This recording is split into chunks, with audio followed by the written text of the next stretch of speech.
во моменти на таква траума, на таква загуба, семејството нема да го носи тој притисок, односно нема да треба да ја донесе таа тешка одлука дали би ги донирале органите од свој близок починат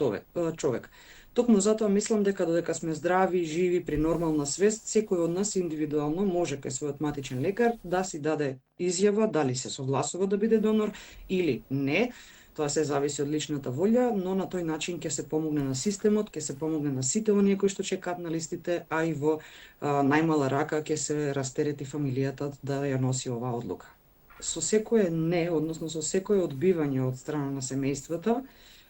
се гаснат многу животи. Сите луѓе кои што чекаат на тие листи, а верувајте, во Македонија бројот на таквите листи не е мал, особено ако зборуваме за листата на бубрези, но тука исто така се и пациентите кои што чекаат срце, кои што чинам, ако не се лажам, кажа дека се 30 такви лица на број, од кои што има многу млади пациенти, од 22-3 години па нагоре, што е загрижувачка бројка.